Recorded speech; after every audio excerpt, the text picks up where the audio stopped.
I'm on. We're on. Good morning. Good morning. Come in, grab a seat. You're only 1 minute late.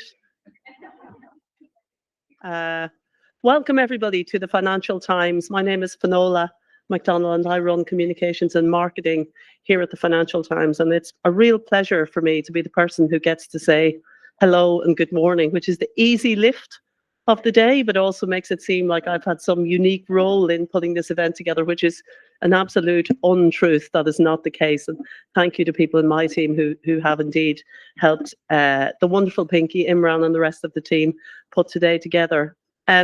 We absolutely love hosting this event for the ESG rockstar young women of the world. And I'm absolutely thrilled to be able to stand on the stage with the copy of our publication in my hand, with a list of so many of you in it, printed, full page today. And if that doesn't give you pride in yourself to be on that list, well, I can do nothing more to help you. That's the best that the Financial Times can do. So well done to everybody on the list, everybody associated with the list, and indeed Tesco, Reed Smith, and all of the other sponsors who support not just the ESG project as part of the Women of the Future portfolio, but all of the other brilliant events as well that the fabulous Pinky Lalani and her team have been running and nurturing and growing, not just here in the UK, but around the world for many, many years. Some of you I've seen in the past few days. This time, autumn feels like the absolute pinnacle of the year for the Women of the Future franchise. There are so many events in quick succession, so many awards, so many opportunities to network and gather and reflect on what has now been 20 years overall of this amazing and wonderful franchise. So this is one of the events, I think, at the front end of a busy season. And whether you're here or you're at one of the awards dinners, or you're at an event at a sponsor, or indeed you're one of the few who lucky enough to find yourself in Pinky's own kitchen, well, you know, what can I say? You are part of a really dynamic, really fresh, ever-growing, ever-rejuvenating network of women, which goes out into the world and does amazing things. So thank you all for that, and thank you, Pinky, for your unwavering support for all of this work, which through thick and thin, you continue to support, and it's brilliant that even your own family are continuing. Hats off to Imran on the back, continuing to take this work forward. It's great to see ESG in the FT today. I saw Sylvia is here, who once upon a time edited a product called Sustainable Views and is involved with our FT specialist publications in banking and so on. And, you know, ESG, to some extent, people will tell you, had its heyday maybe a few years ago after the financial crisis, when we moved from this kind of Milton Friedman raw capitalistic part of our development or phase of capitalism into this more stakeholder capitalism era. This is the sort of thing we talk about at the FT, capitalism in its many guises. And it felt like we were into a softer space where not just the bottom line mattered.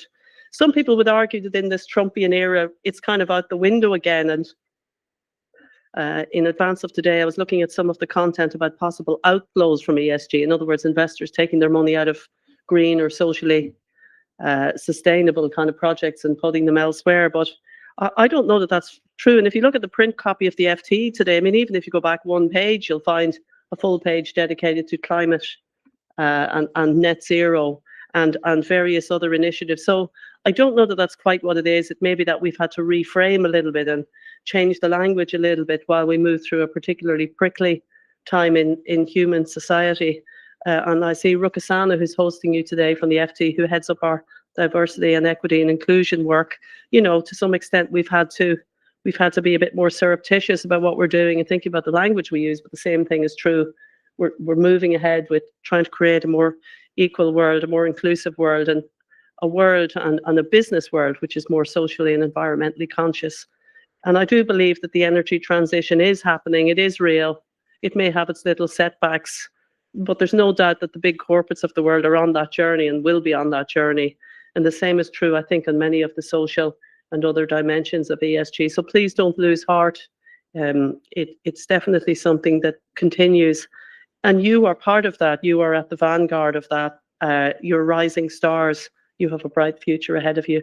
I just dipped into my own pension fund. I'm old, so I have a pension fund. There's very little in it, but it's there and it has a dashboard this morning. And I was thrilled to see, just as a little evidence points, normally I have this HSBC. So I do not represent any of these companies, but my HSE Global Fund piece of my pension portfolio is always doing well with double-digit growth. But I was pleased to see that my sustainable growth piece has fought right back and is also above 20% today. And that might mean nothing to you, but to me, it tells me it's one way of saying actually the whole ESG thing is not entirely out of fashion. It is okay to stick with it. And the reason we will stick with it is because of people like you in this room who don't lose the faith and do incredible things. So thank you for that. This is an incredibly global room. So at the FT, we pride ourselves on being a really global, really international publication. We have subscribers in every UN recognized territory on earth, which is incredible. You know, there's people in the Vatican and people in Vanuatu right now having a peruse at your name in the FT. You know, incredible stuff, really. And this room reflects that more than possibly any event we host at the FT, which is always an extraordinary reminder to me that while we and our own staff team and in our content are pretty global, we're not nearly as global as you are. So welcome wherever you've come from. Our panelists today are representing 3 continents. My kid, who's 8, has a map of the continents. She's at that point in life. The continents are up on the fridge in different colours. And this morning I was having her pin to them, you know, the continents represented in this room, and the answer is all of them are. But even on the panel, we have the UK. So Europe. Is the UK still in Europe? You'll see we fly a European flag on the roof of the FT. So we're not giving up. We haven't given up yet. We've got, so Miranda, thank you for being here. We've got Cassandra, who's here on behalf of, she's not really here on behalf of Africa, but I'm going to make you the delegate on behalf of Africa in this speech. And Saki is, of course, here from Japan, representing Asia. Incredible, really. I'm sure there are people in the room from the Americas. We have this global mix of people with all very unique and different experiences, all very different social enterprises or endeavors going on, and yet you have so much in common. Even to look around the room, I can see the common ties that bind, mainly being your commitment to all of this and your absolute overachievement. I don't know, you should be slightly ashamed of your overachievement, but you're embarrassing those of us in the room who are above 30. Who haven't done nearly so much as you have. So seriously, pat yourselves on the back. You're an incredible group of people. And I hope that by being here in the FT today, you realize that you have the endorsement of one of the world's main business media brands, because we don't just have you in here as a nice thing to do. You're in the FT because it matters. It matters to business everywhere and it matters to society everywhere. So I'll stop talking now. Thank you again. I look forward to an amazing panel hosted by Rukasana with the 3 ladies I've already mentioned. I hope you'll all join in the questions and answers. But before any of that, of course, I must give the stage to Pinky, because no stage is complete without a pass-through from Pinky Lalani, who is, as they say in the Muppets Christmas Carol, the founder of the feast. So please give it up for the founder of the feast. Come on. Oh, she's a really hard act to follow. How can I ever follow that? But thank you so much for that, Finola. You've been so supportive and caring and warm and kind. That's very important. That lies at the heart of everything we do.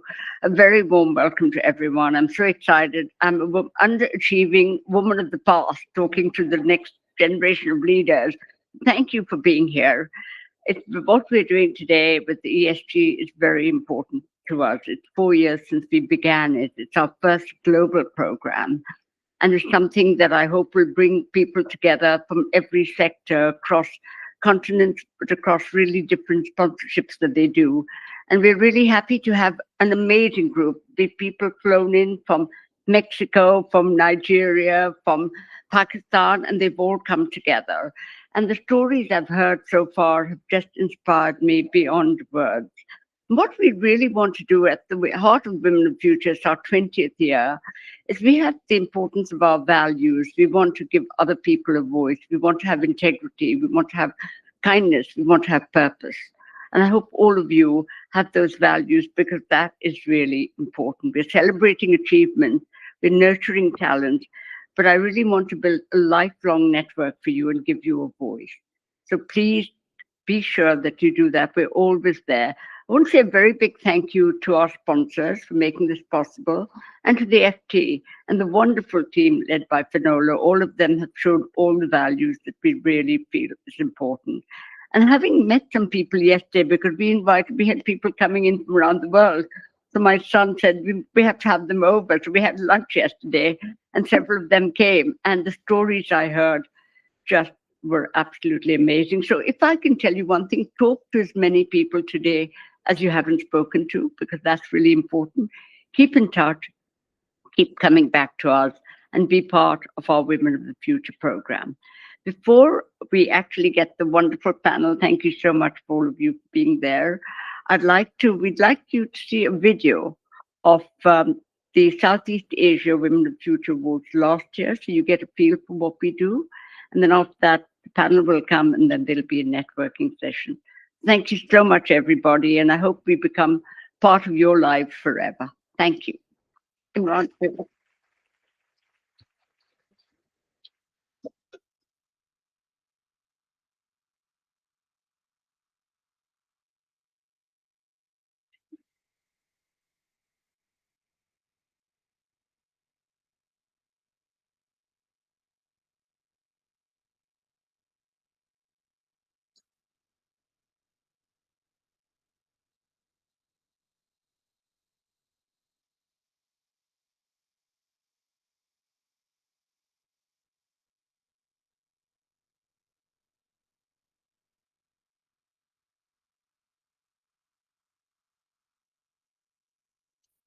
Within my category and around other categories as well.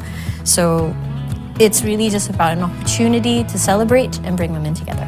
I plan to use this award to give back on the next generation on a topic that I'm very interested in, which is women entrepreneurship. We already have this in our agenda for Cambodia, and so I'm looking forward to collaborating with our other inspiring women and a part of community to do that.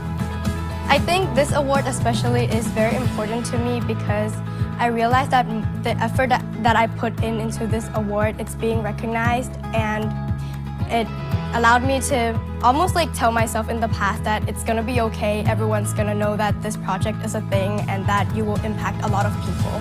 To me, being part of the Women of the Future community is being part of the movement to uplift more women, not just in Southeast Asia, but around the world. The movement about the values we uphold, about being women of impact, women who want to help others. And I think being part of this community is also something for ourselves, something to give back to ourselves and also pay it forward because of the challenges of the journey. I realized the woman of the future is just a better version of us. So to create that kind of better version of us, we all are responsible as a woman. So I will encourage the women in my community to go beyond limitation, to believe in themselves and do good, be kind, and have the courage to never take no as an answer. All of the brilliant women here are impact leaders in their own industries, categories, and walks of life. And being part of communities such as this is not only energizing and inspiring, but absolutely necessary. The world of impact is one that is extremely fulfilling, but doing the work can sometimes be a little lonely.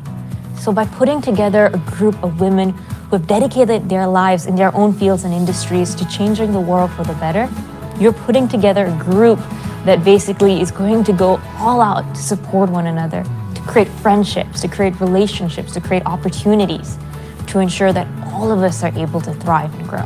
And that is the power of the Women of the Future community. We are here to celebrate one another and join forces in creating a better world for women and all people alike. Every footstep that you have made in the pathway to come to this point is a footstep towards progress, is a footstep that will inspire others who will follow you. Others will see you and others will believe that they can do it too. So to all of you, huge congratulations, and let's go forward together, taking each step as it comes to transform our communities to be a better place.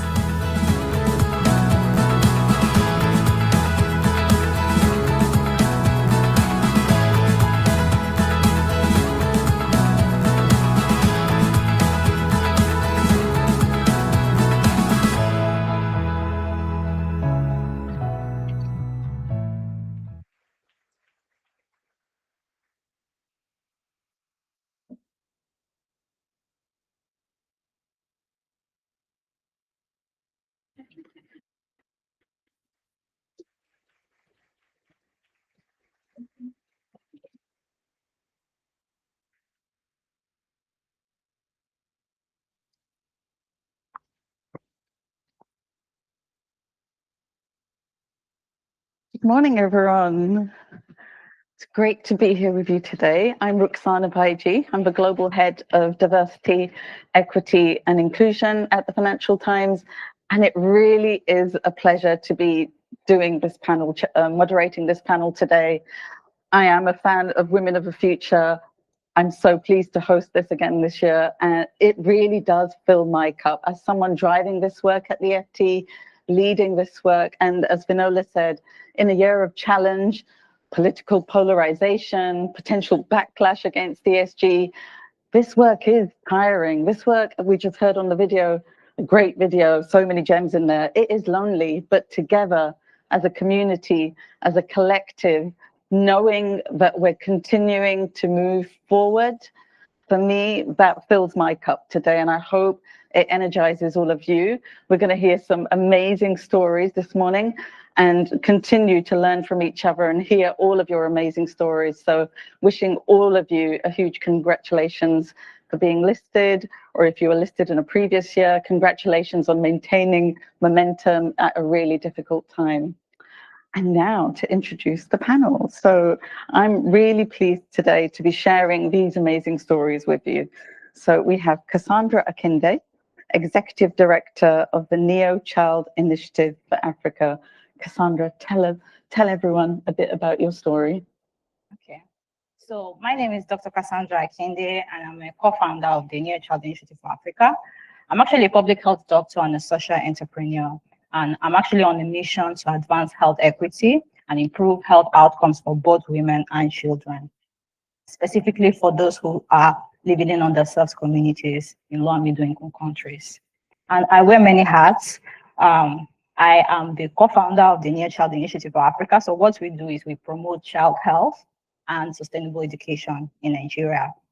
I also co-founded Obrin Health, which is a femtech solution that promotes sexual and reproductive health services, products, and information through AI technology.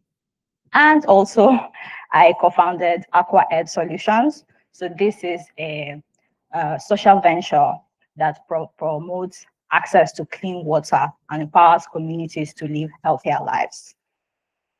Wow. And you're a rising star. That's a lot. It does make me wonder, like Finola said, what have I been doing with my life? What I need to do some more.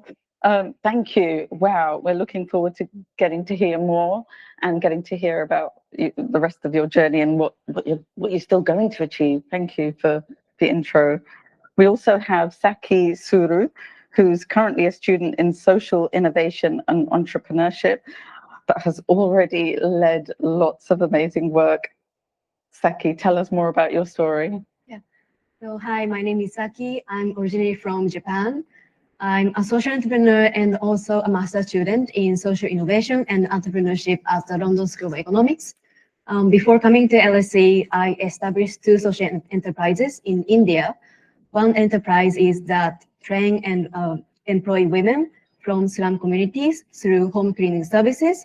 And the other initiative is a non-profit organization that provides free education to children who live in rural areas such as Rajasthan and Bihar states in India.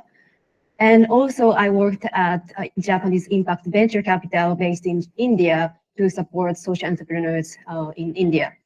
And now I'm combining grassroots experience and academic research to design a participatory impact investment fund that shifts power to the grassroots communities and also allocate more capital to gender-related issues. Wow, thank you. The power of the world of VC to give power back to communities. Looking forward to hearing more about that. Thank you, Saki. And finally, but by no means least, we have Miriam Walker-Khan, who's a diversity and inclusion reporter and the founder of Brown Girl Sport UK. Miriam, tell us your story. It's really hard to follow that because I feel like I just talk about football for a living. So, but yeah, I work at Sky Sports News. I'm, I guess, like the industry's first EDI reporter in sports news. So it's been a journey, and I mainly do kind of documentaries and long features on anything that's kind of EDI related in sport, which is so interesting, and I absolutely love it. But I worked at BBC Sport for 6 years before I went to Sky, and I think in both roles I've kind of found a bit of frustration in what is deemed kind of story worthy and newsworthy in sports news, and I didn't see any kind of South Asian women being represented in sports media. So I set up Brown Girl Sport, which is a kind of online platform and community that just shares stories of incredible South Asian women in sport who I feel like a lot of the time their stories are a lot more interesting and defiant than, you know, some Premier League footballers who don't have much to say. I'm sure they have great stories, they just don't talk about them. So yeah, I set it up and it's just been an incredible journey since. Amazing. Looking forward to hearing more as someone that grew up playing a lot of football, but not seeing anyone like me playing football. Yeah, huge respect for all of the work that you've done. Amazing. So getting kind of how it all started, we're almost going back a little bit. Cassandra and all of you, I'd love to hear what inspired you all to get involved in work in the ESG field. Was there a particular moment that triggered your passion for the field? Or what was it? Was there a particular time? What was the trigger of the inspiration? Well, definitely. There is definitely a trigger moment for me. So I would think that would be about 10 years ago when I was still a medical student. I had this, but I was always bothered by the fact that at the hospital where I was studying, the patients usually presented at the very late stage of any disease. So I was always wondering, like, why is this happening, right? And so I was privileged to be posted to the community, to a rural community in my 4th year. And so when I went there, I engaged some of the community members, and there was one particular story of a woman. Her name was Mama Bayo. So she was a market woman. She worked in the market, and she told me that the reason why she basically explained to me what is the reason why she isn't able to access healthcare. Yeah. And she explained to me that, first of all, she is a market woman. The money she earns is just enough to be able to cater for her food and her rent.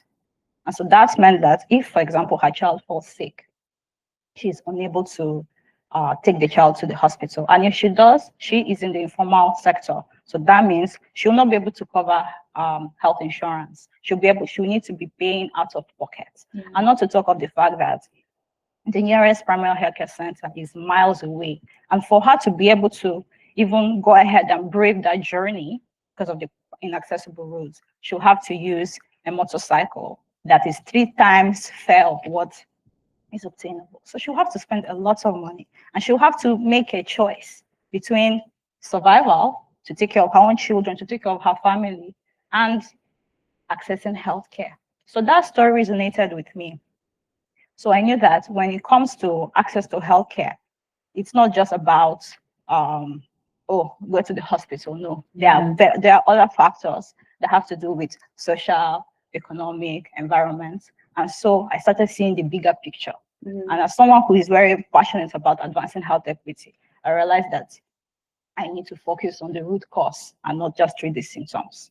Yeah. And so that's when I started my work, looking for solutions, access to clean water, accessing healthcare, bringing the healthcare to the people, and ensuring that the health outcomes are improved. Yeah, there are so many factors to accessibility, right? It's not just having the provision, and you've really done that with, all of your work in femtech and menstrual hygiene. There's so much that you've done, which shows that you're thinking about the root causes and creating that systemic change. It's so powerful. Thank you for sharing. Becky. Yeah, so my passion has been around empowering underserved women, especially those who living in the slum communities and also rural areas in India. There was a moment when I decided to establish a social enterprise in India in 2019. When I visited the slum communities in New Delhi, and I met a group of mothers there, and they were working as daily wages, such as construction work, maid, and also the dog pickers. But they are working like 12 hours per day, but still they earn very little. But one mother told me that I'm okay to ending up my life here in the slums, but I really don't want my children become like me. So, but I just want to give better education to my children and also the better life. So that's not only about her, I think it's about millions of women in India.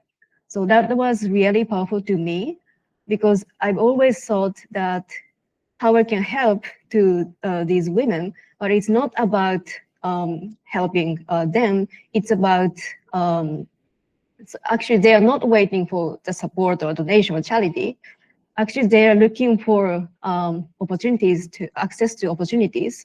So since then, I believe their potential. So that's why I really believe that they can be a change maker if there is an opportunity. Yeah, I love the power of one story being a catalyst for change across communities. So powerful. Thank you. Mary. I think I've always been kind of interested in anti-racism in particular in history. So I wrote my dissertation on police brutality in the civil rights movement, which is obviously nothing to do with sport, and totally fell into sports journalism because I was an athlete. I was a sprinter growing up and was just injured one year, and my friend had set up a kind of athletics streaming website and he needed a website editor.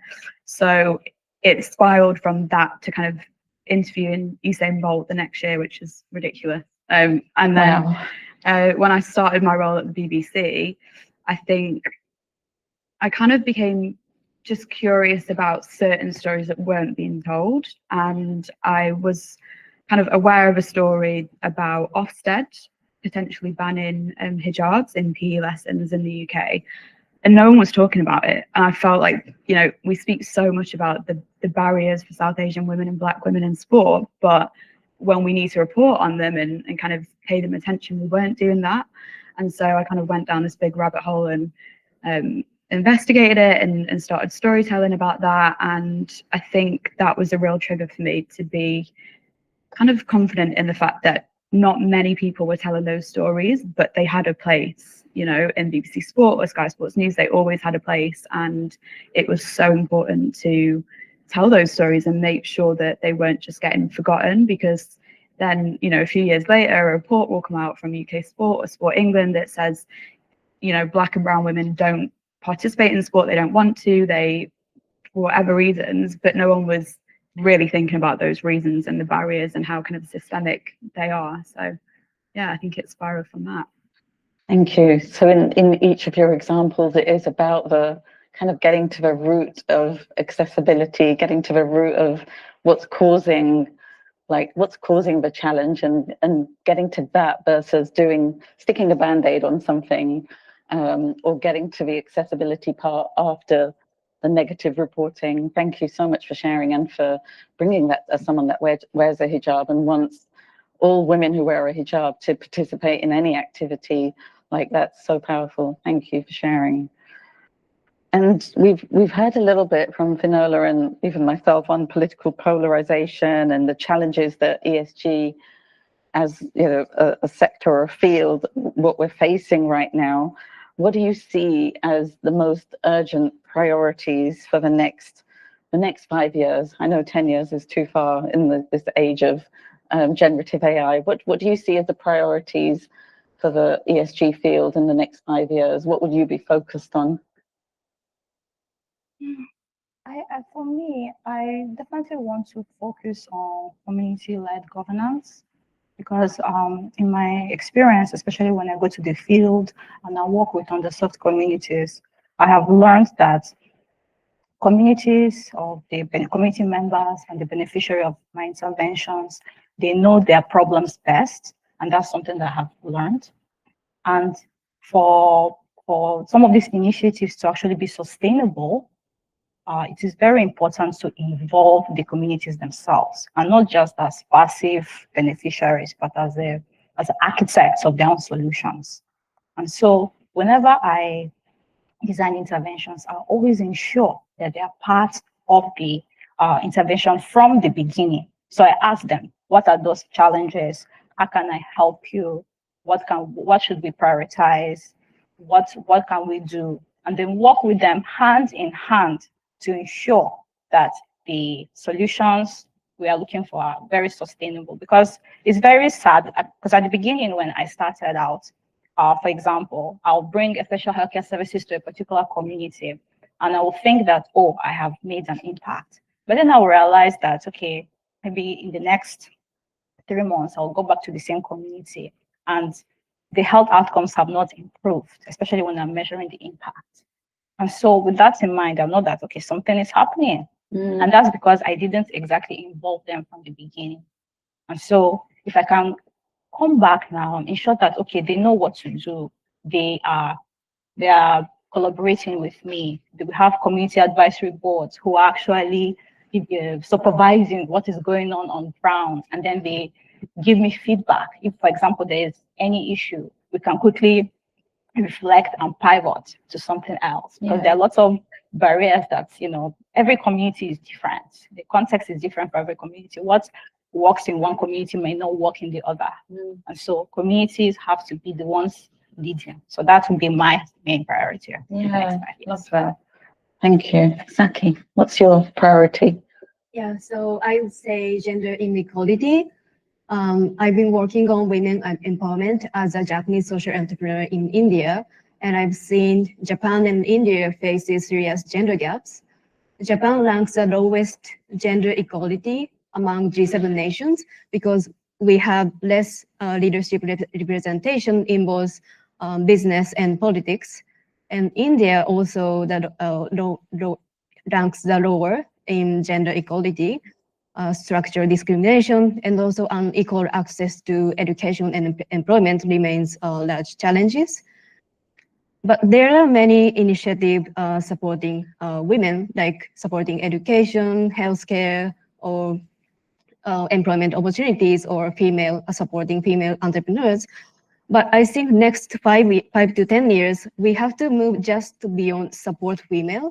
I think we have to give clear decision-making power to women so that women can redesign ESG strategies by themselves. Thank you. All right.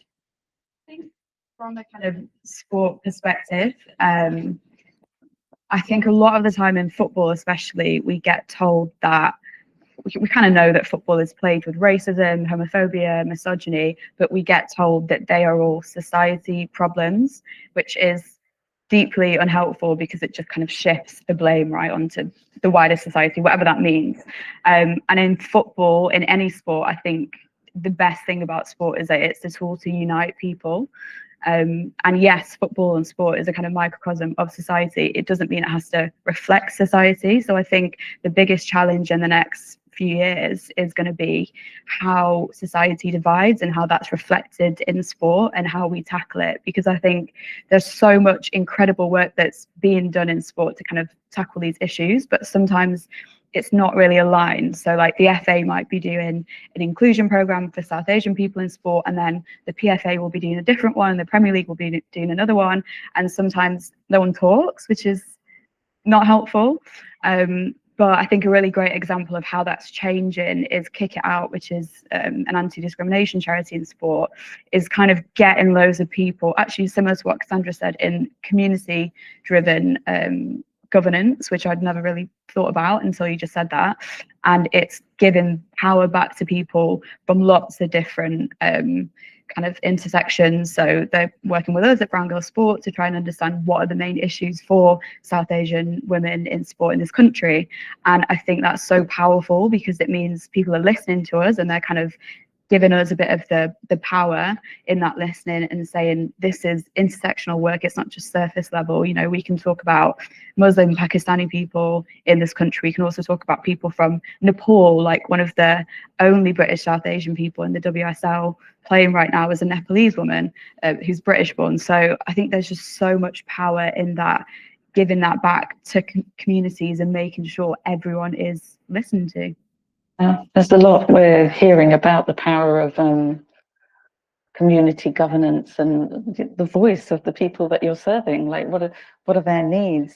Miriam, if we stay with you, then you launched Brown Girls Sport to be that powerful force for visibility and representation in UK sport.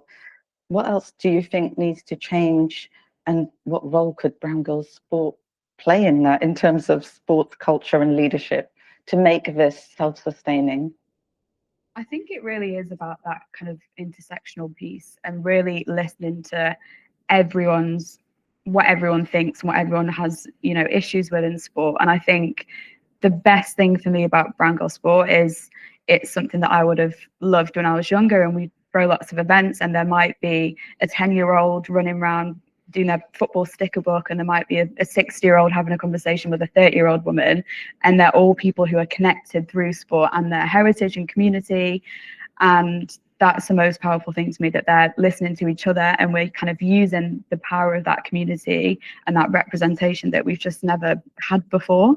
So yeah, I don't know if I actually answered that question. Thank you. Steki, so your work bridges grassroots entrepreneurship and global investment, which we've talked about capitalism and, you know, where money sits, where power lies. What do you think it will take to bring underrepresented communities into decision making in a meaningful way, so that power genuinely shifts to those on the ground? So at LSE, I've been researching on how to design a participatory impact investment fund in India that shifts power to the grassroots communities and allocate more capital to gender issues. So this is kind of the challenge to the status quo of capitalistic society. To make it happen, I think the first step is to challenge our mental model, which means our underlying values and unconscious bias. Actually, I do believe grassroots women are the closest from the reality of social issues, because they're embedded in the local context, and also they are actually experiencing the social issues, poverties, and also the gender gaps. But why they are not included in the decision-making of impact investment? I think one of the reasons being funders are seeing them only as beneficiaries, not seeing them as important stakeholders or someone who can lead the change. So I think we need to recognize our this mental model, so that we can believe their potential and we can unlock new potential for women. And yeah. Yeah, so I just want to add, in addition to approaching our mental model, I think there is we need to build a platform where actually women can sit and have a voice in decision making. So that's why I designed a participatory impact investment fund as a new initiative, and I'm aiming to implement in this near future. Oh, it's going to be so powerful. I'm so excited to keep hearing more about it when you get going. Cassandra, you've led initiatives that now reach tens of thousands. Looking back, what do you wish you'd known from the start, and what lessons could help others to make an impact in ESG? And I know when you spoke to prepare for this, you spoke about what you want to do in terms of your legacy and giving back. So yeah, this could be the start of the legacy. Well, I think one of the lessons that I learned earlier on is that because I'm all about impact, but at the same time, I realized that I was focusing too much on quantitative aspects of it. So that means number of communities reached, numbers of children vaccinated, numbers. But in terms of the depth of the intervention itself.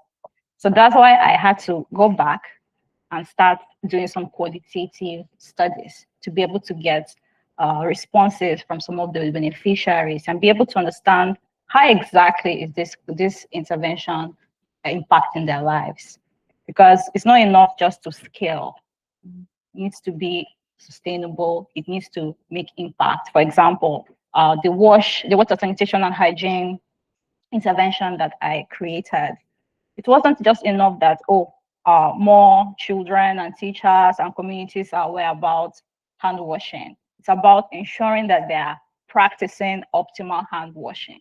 And of course, nutritional practices as well, and just normal hygiene as well. So ensuring that they do this. And so promoting social behavior change communication, be able to ensure that. So it's one of those things that I learned earlier on. Another thing that I also learned is, of course, listening to the communities and ensuring that I design participatory action research models. So I'm also a researcher, and I also want to always ensure that the impact is measured both qualitatively and quantitatively. And so in that regard, I was definitely ensuring that as I design the initiative, the intervention specifically, they are part of it from the beginning, and I listen to them. And of course, also ensure that it's very inclusive. So for example, still going back to the example of the water sanitation hygiene initiatives, wanted to ensure that the children we are focusing on, we also hear from children with disabilities, because it's something that at the beginning I didn't consider until we wanted to implement the project. And then we didn't think that, what about children with children who are deaf? How would they be able to get this information? And so we had to employ sign language experts, the children who are blind, to be able to use Braille, to be able to just be able to just find ways to pivot to ensure that every target is benefiting from the interventions. Wow, so really thinking about all of the experiences that are needed and all of the different ways for access. Yes, so exactly. important. But also the fact that I wanted to ensure that I measure the impact early on, because a lot of times we will go ahead and do the intervention, then at the end we are reporting to our funders, and they will realize that there were certain lessons learned that we could have actually applied earlier on. Have we been measuring at more regular intervals and not wait till maybe midterm or end of the project to actually do that? So that's why I realized that, when you're looking at certain interventions, they are not linear. You have to pause sometimes and pivot, or ask your beneficiaries what is going on, and then find a way to adapt to a new reality, especially their lived reality. Yeah, Iterate and adapt. I love that. How are we doing for time? Do we need to switch to questions? I have a lot. I'm always really ambitious with panels. I write a long list of questions because I'm so curious, but I'm going to check over there just to see. I think I've got time for one more, and then I'm sure you've all got questions. So if everyone gets questions ready, I'm going to selfishly ask one more. We have a global audience in the room, and you're all from different places. And increasingly in my work as well, I've been speaking to my peers globally about collective action in this climate of backlash. What do you think? What can we learn from the different geographies that you all operate in? And how do we build more communities where lessons are shared and we can inspire collective action? How do we continue to inspire collective action globally? Because these are global challenges. We know sometimes the global north dominates. How do we build that collective action across the world? Very interesting question. I think what one can learn, especially from my region, is the fact that people are resilient and people are innovative. And despite the fact that we live in a low risk settings, it's important to be creative. You can't wait for a perfect solution. You just have to use what you have and be able to create something. Of course, and as you create these things, you share it with the world. So have some type of community of practice where you share, peer learning, So for example, one of the things I'm most proud of is that I lead youth-driven innovations, and they are usually these ideas. I don't come up with them myself. It's with my volunteers, young people. And recently, when we wanted to promote SDG literacy, because we realized that when even talking about like climate action, for example, especially if we talk about Nigeria, I'm not going to say the whole of Africa. I will just focus on Nigeria. Climate action literacy, it's a problem because the whole concept of climate action is still very abstract to them. And so I wanted to be able to start with the awareness and the literacy so that people can understand what it means and why it is so important. And so to be able to do that, we started thinking of ways. And so we came up with SDG themed books. Now, in a lot of schools, public schools, they don't exactly have access to physical libraries. And so we thought, what can we do? So we started thinking, and so we engaged the local artisans who are creating hanging libraries. So these are libraries that are being created from reusable fabric. They are not made of wood. They are made of cloths. And so we designed it in a form of a shoe pouch. Okay, so in the shoe pouch, it has about 10 pouches.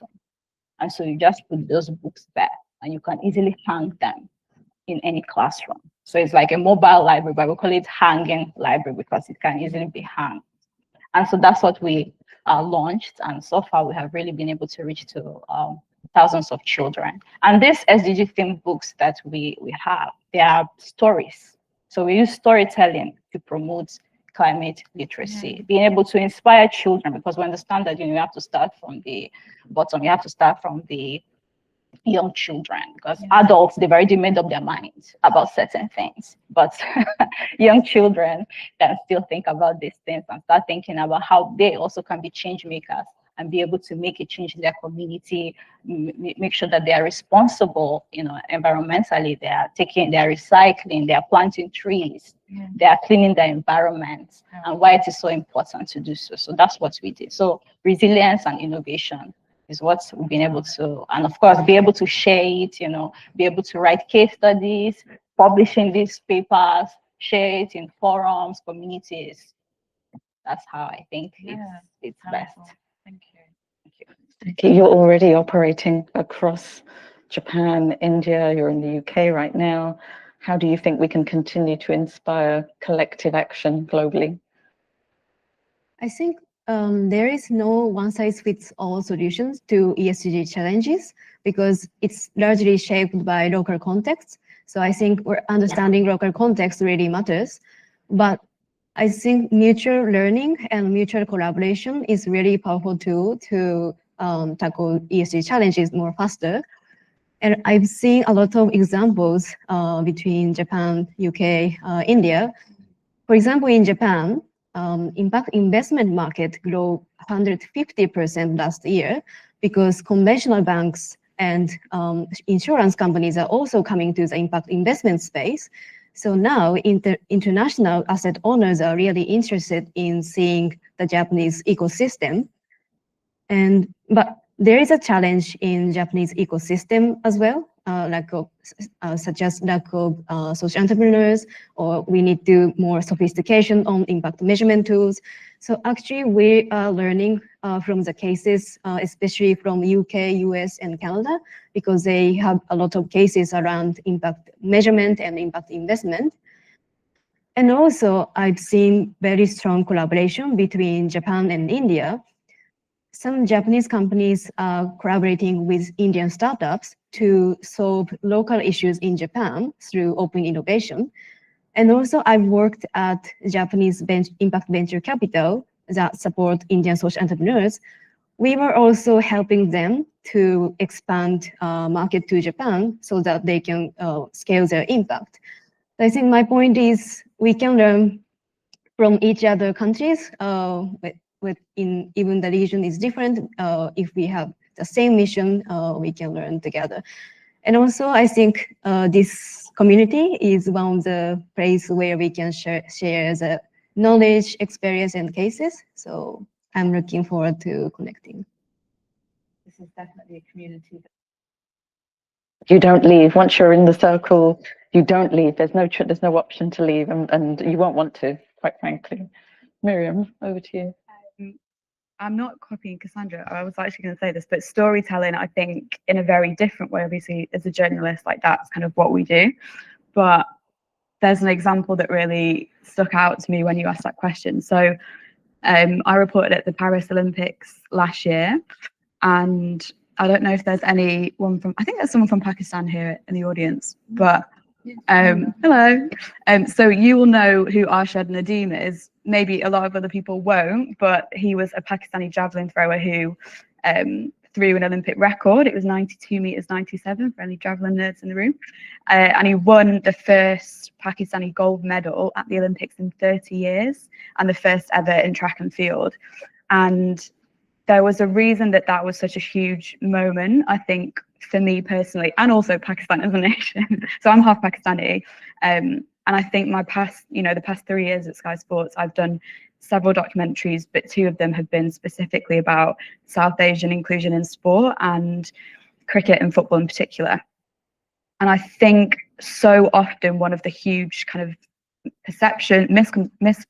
misconceptions or barriers for South Asian people is that we're told we're too small to do sport, we're too skinny, we're not proper footballers or cricketers because we're too small, which is obviously, biologically not true and ridiculous.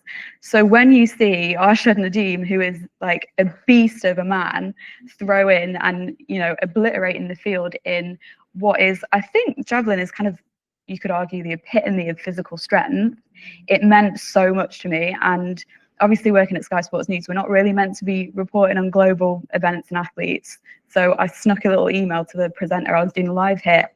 It was like 10 o'clock at night. And I said, please just throw in one question about the javelin. Because I knew she's a track and field fan. So she asked me a question and I just went on a rant about, how important it is that we see this representation in such a prolific event like the javelin, which does just symbolize strength. And I actually plugged another documentary when I did my rant to bring it back to football in a UK audience. But yeah, I think that power of storytelling and diversifying our storytelling and actually relying on global networks like this or like the Olympics, which is one of the biggest in the world, or the World Cup. So yeah, I think that was a really nice example to use it.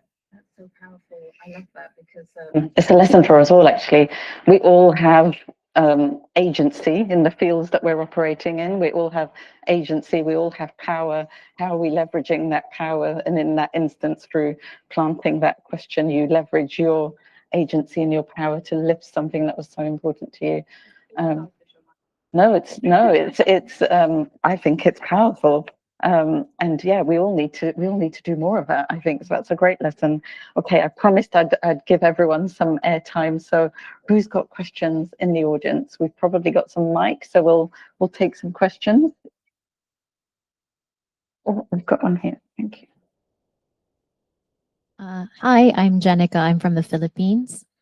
My question is, so I wrote this because it's quite long. We talked about capital and capitalism, and I just wanted to ask, especially with Saki and Cassandra, how do you address the tension? Is there any safeguards you put in the roles of receiving capital? Because obviously you need capital, you need investment to further your advocacies, ESG, your WASH projects. So how do you safeguard who gives that? Because as you know, who provides investment, but we also need to recognize that capitalism has, put us in a lot of these sticky situations. And it's these same people who have a lot to give that actually benefit the most from the current crisis that we're in, who, reinforce inequality and sometimes put funding towards the projects that mean the most to us, but as a form of just tokenizing and maybe even greenwashing. So I'm sure, like Miriam, you've had experience probably of those who might want to fund or use your stories as a platform but do something otherwise as part of their business model. So I wanted to ask what your thoughts were about that, what safeguards you put in, and how you kind of just grapple with that tension, because you do need the funding, but at the same time, where is the funding coming from and what kind of people and companies are given these funding?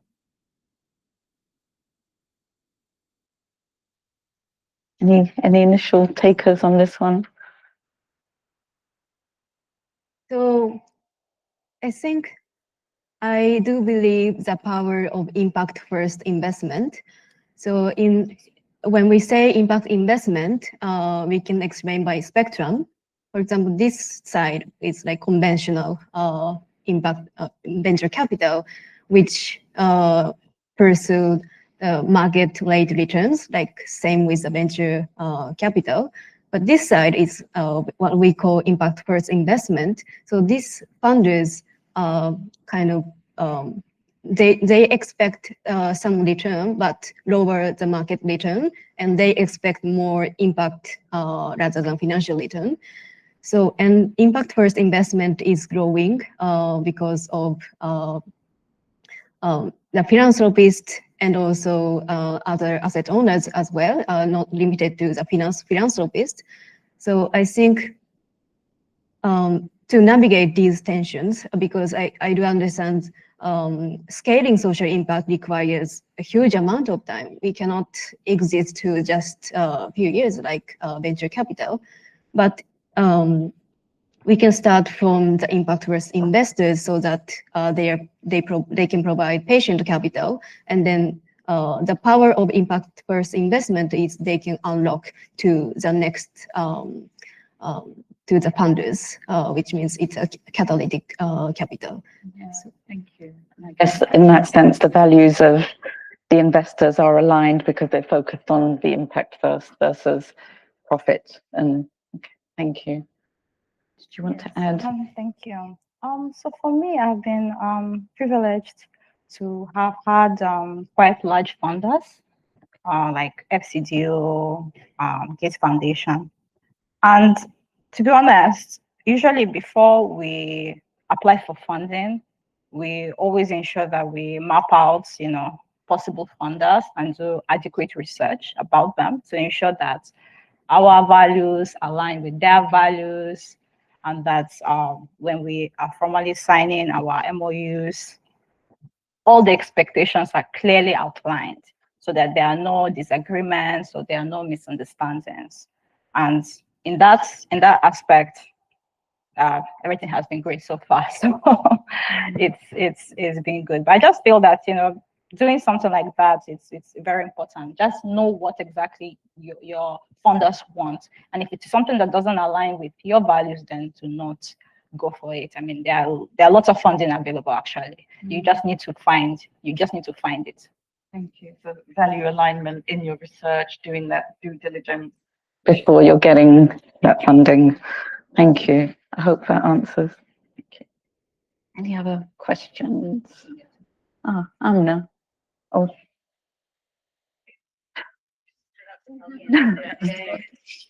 Hi, everybody. I'm Amna from Pakistan, and I have a question for all three of you.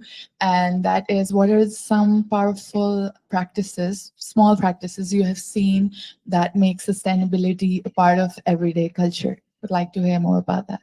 Thank you. That makes sustainability a part of everyday culture.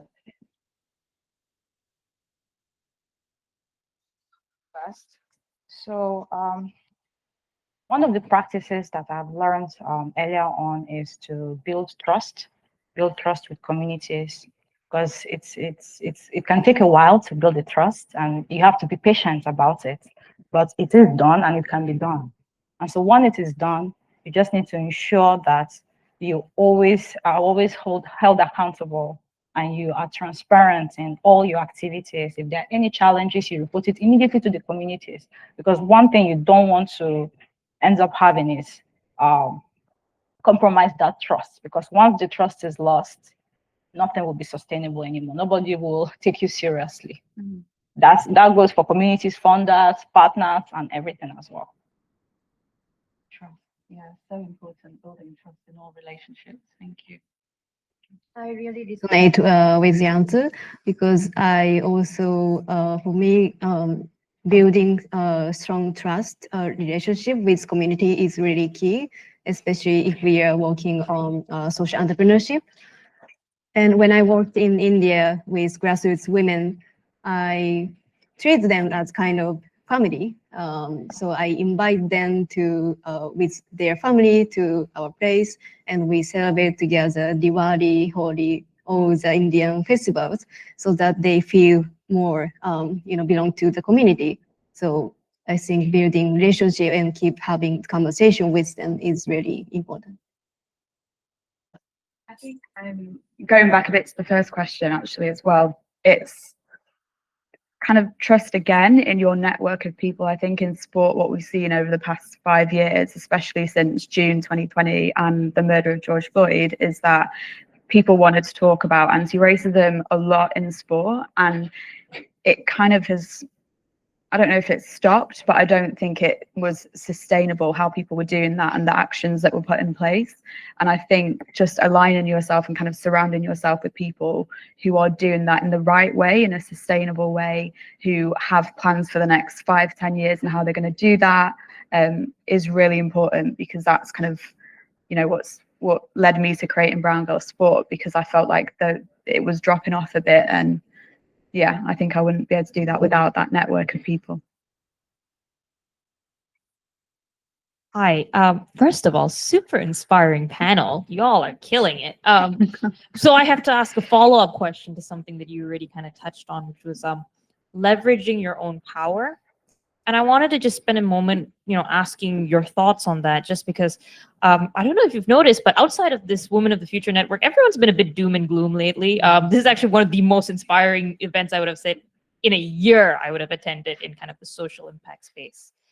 And one of the things, so we work with young people, right? We work with 50,000 Gen Z entrepreneurs around the world, 20,000 of them in the US, who are very sad right now and who are very stressed out and who are looking at the way the world is going.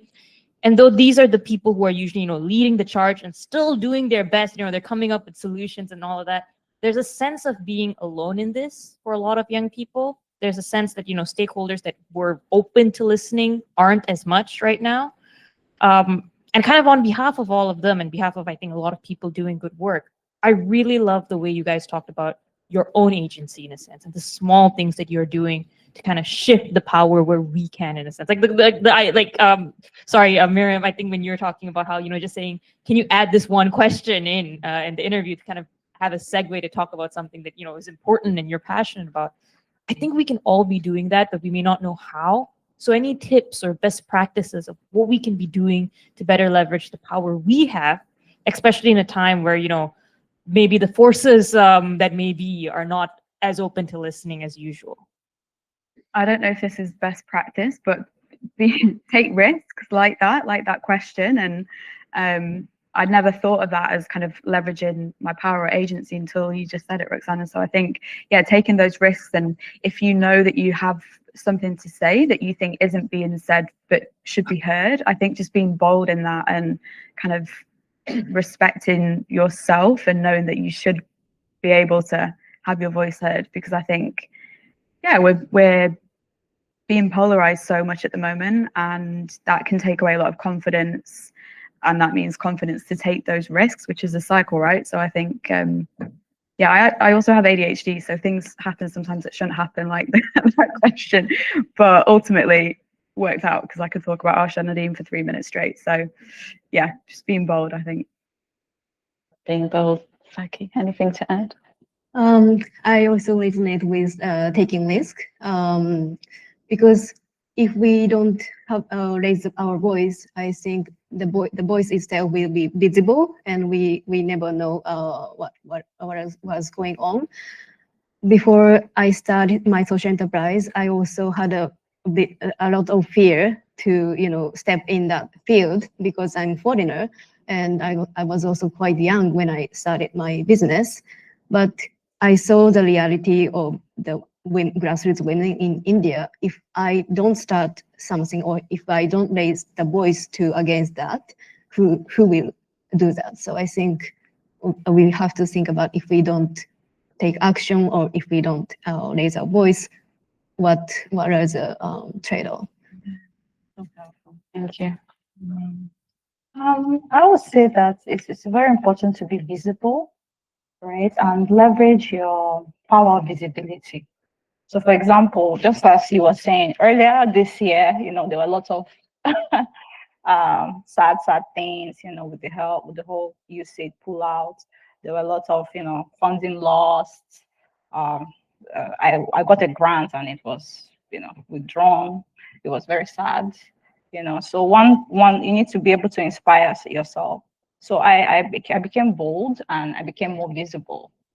So I really decided that I'm going to use LinkedIn, right? I'm going to be using social media to be able to amplify my voice and be able to showcase my work and be able to showcase my voice and be able to tell my story.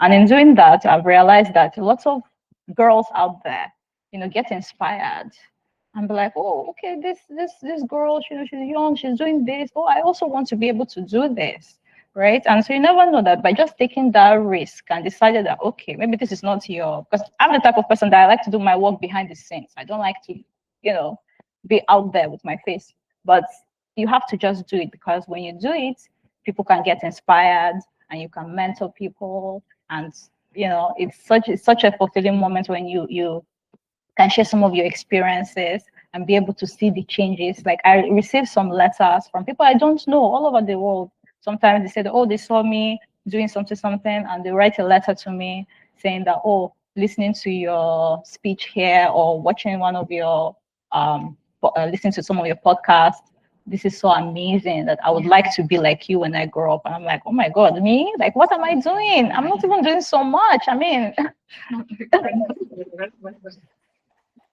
yeah, that's how I feel anyway. So, but yes, and so I just believe that it's just important for you to take risk and be bold, be visible, and use your voice. Leverage your power. It's very important. And if you don't know what your power is or where your agency is, take some time to step back and reflect and think about it. Like when you feel like hope is lost with everything that's happening in the world, when you feel like the work of whatever it is that you're doing, when I feel like the work of anti-racism or progression in this current UK climate, how are we ever going to move forward when we're constantly moving backwards? Step back and reflect and know that what you're doing is powerful. Talk to your tribe, find your tribe, and then think about soft power as well. So I'm adding to the existing, but yeah, think about soft power and where you have that power. That's something I do a lot in the work that I drive at the FT and beyond. So I think there's so much that you all can do. I want to say a huge thank you to the panel. What we've covered is so powerful. And I'm just going to recap some of what you've covered. Things like the power of community and voice, listening to the people that you're there to serve, taking the time to understand actual needs to create the real systemic change. Could do a couple more questions. Oh, we've got time for a couple more. Just maybe another two. Yeah, I've got a lady here running who's into ready to recap, but yes, go. Hi everyone, I'm Anike from the Netherlands. I live in Portugal. And I just want to say I'm so inspired by all of you yesterday and today. And I thought about, I don't know where Pinky is, but Pinky, I was wondering if you could think about Pinky doing this impactful work and building a community like this, if all of us would sort of evoke the inner Pinky in ourselves until we are Pinky's age, how much impact, like how much ripple effect can we have together, right?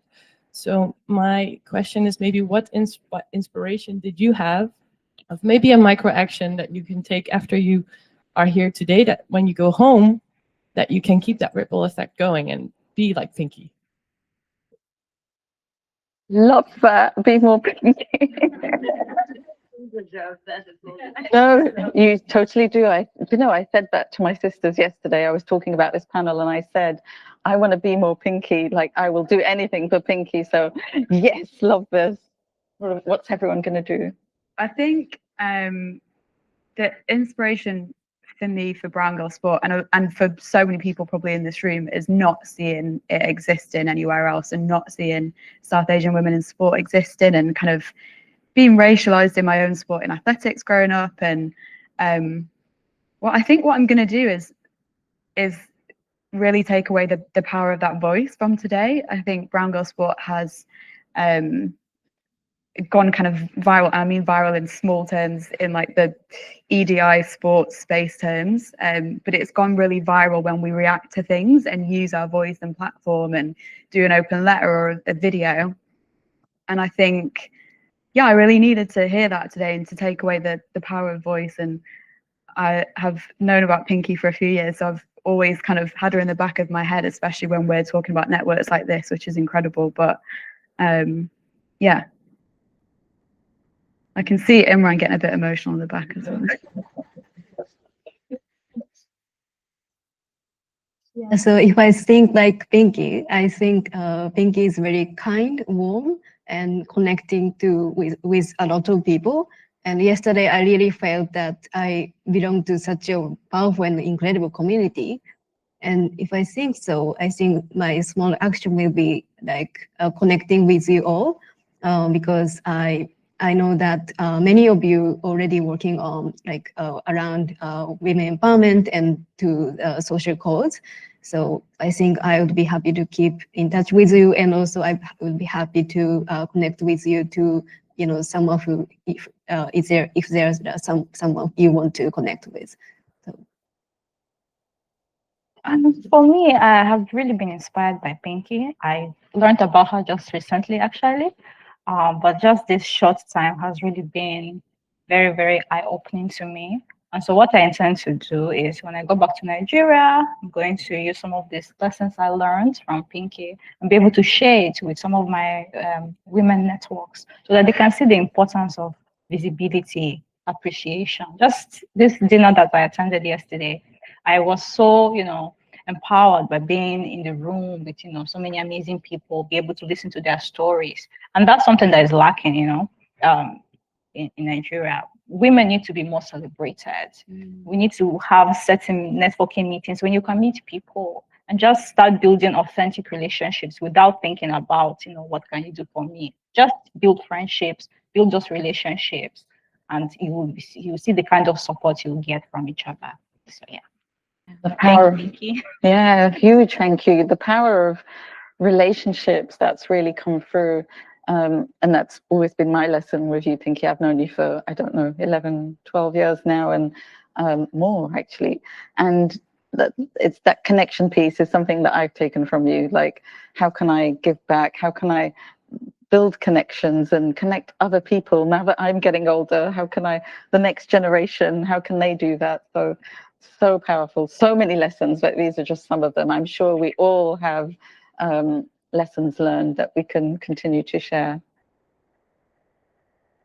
Or if we can. One more. Yes, Yeah, excellent. Thought I'd sneak one in last minute. Yes. Lady, that's been absolutely incredible to hear your stories and what you've achieved so far.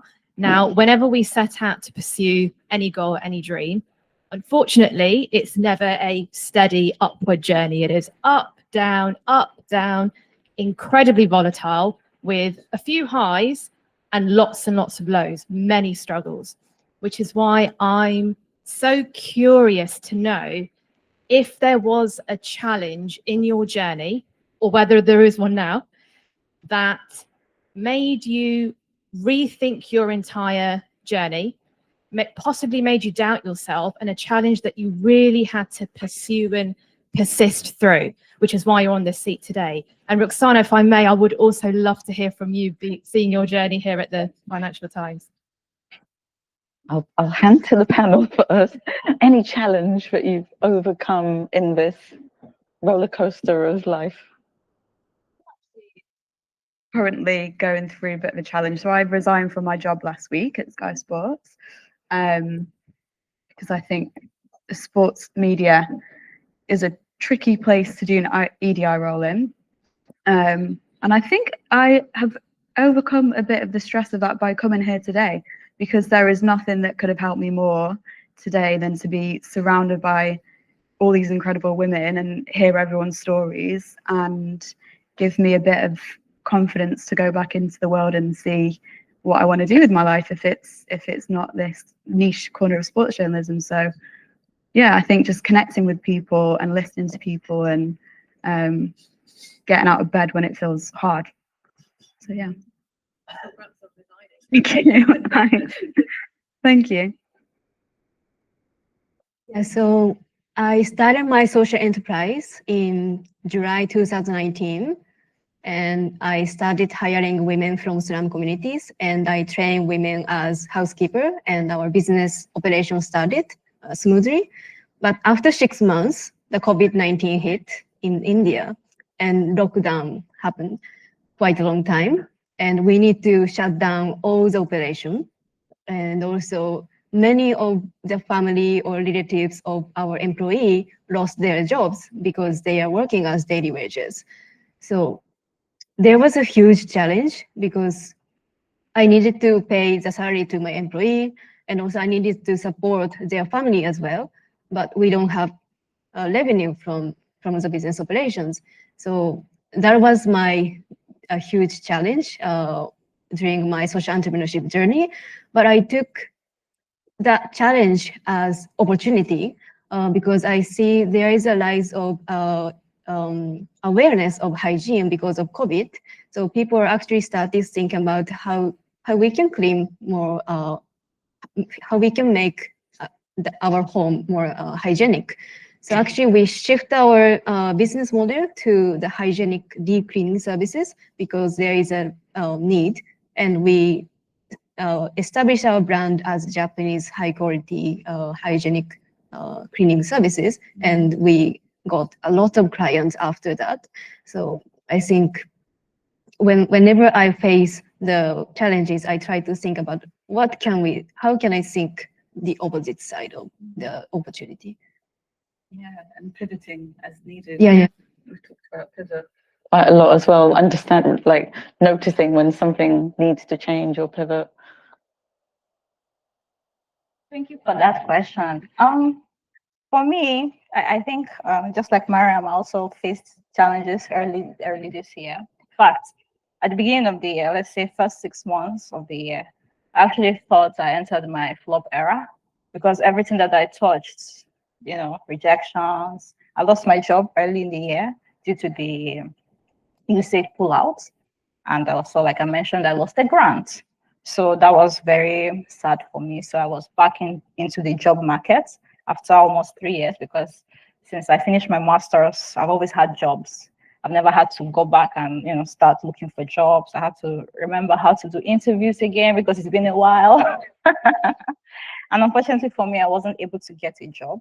But it wasn't due to my capabilities. It was mostly because, as I lost my job, lots of other people, especially in the development space, lost their jobs. And, Nigeria is very competitive. They have a lot of people. And with more people losing their jobs, it's much more difficult to actually be able to get a job.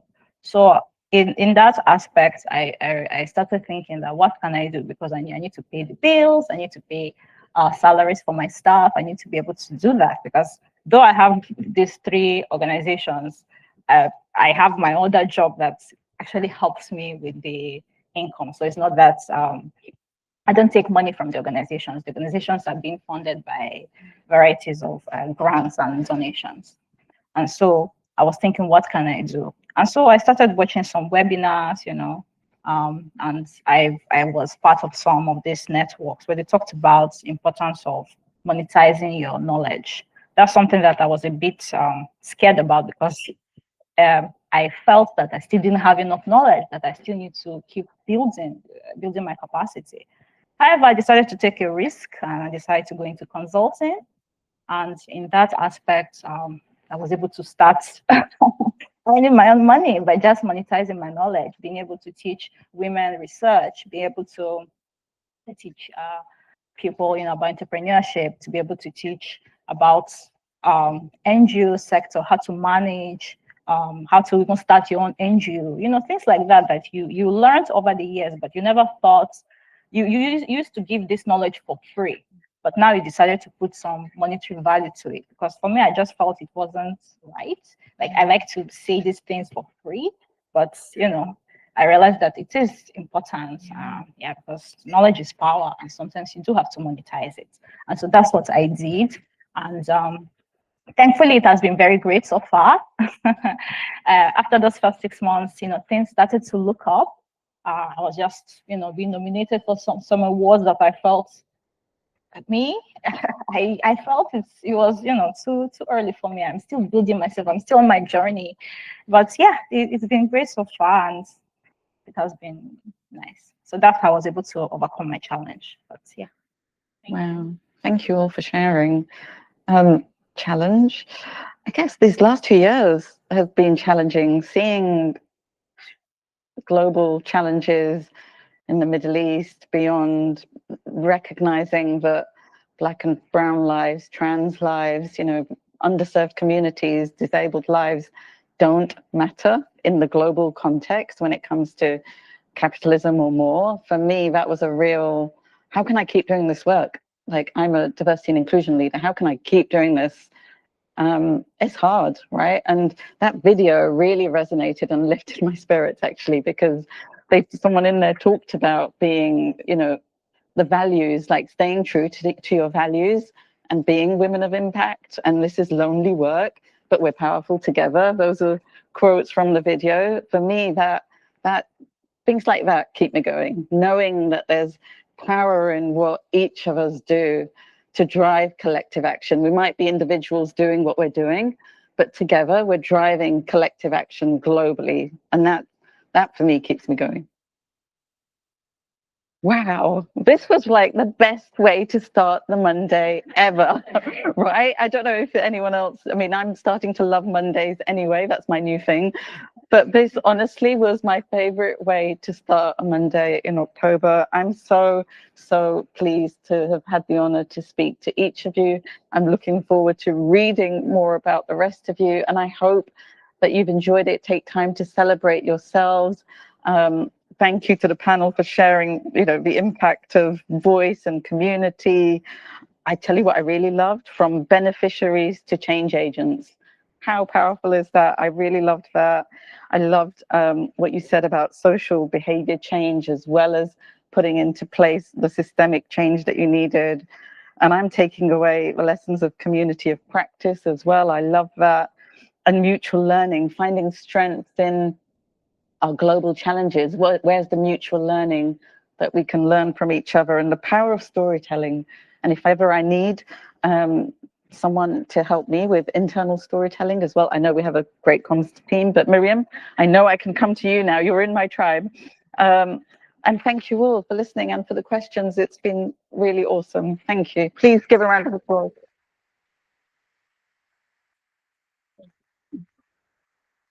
Thank you so much.